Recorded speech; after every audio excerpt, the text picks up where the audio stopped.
Claire Griffin, I live in Winchfield.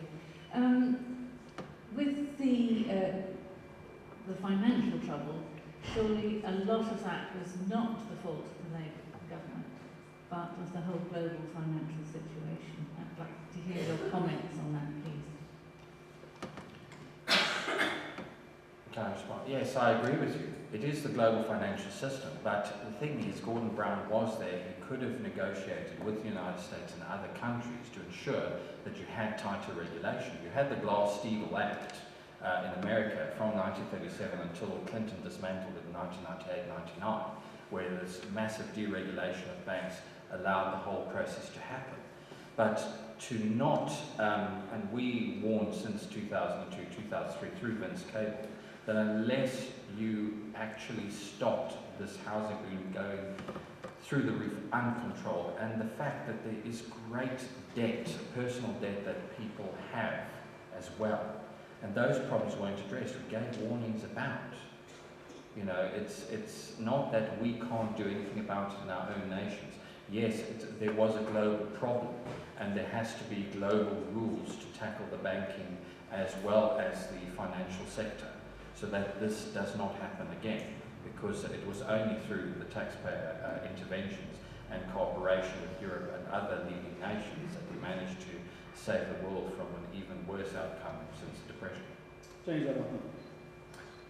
Well, I'm afraid I don't agree with you.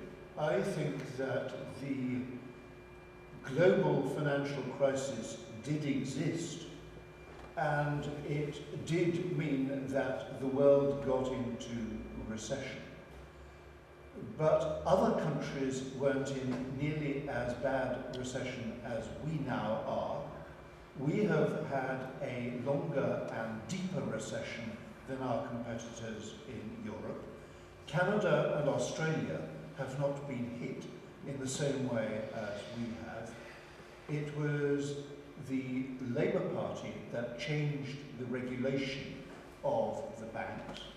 It was the Labour Party that took billions of pounds out of our pensions. When I was Pensions Minister, we had more money set aside in private pensions than the whole of the rest of Europe put together. We are now a basket case. And since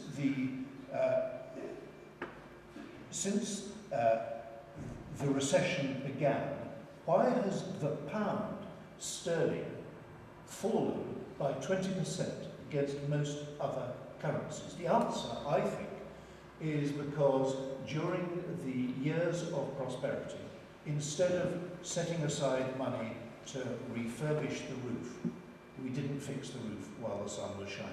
And so we've spent the money on what somebody last night at the Odeon hustings said was rubbish. And I believe a lot of it was well spent money, but I do believe that we are worse placed now than we needed to be to cope with the global recession. Thank you. Barry James. Yeah, well, I think one of the problems that this country has had is that we know that our economy has been over-reliant on the banking sector, and when the banking sector went awry, then we suffered disproportionately from that. I think that's all I'll say.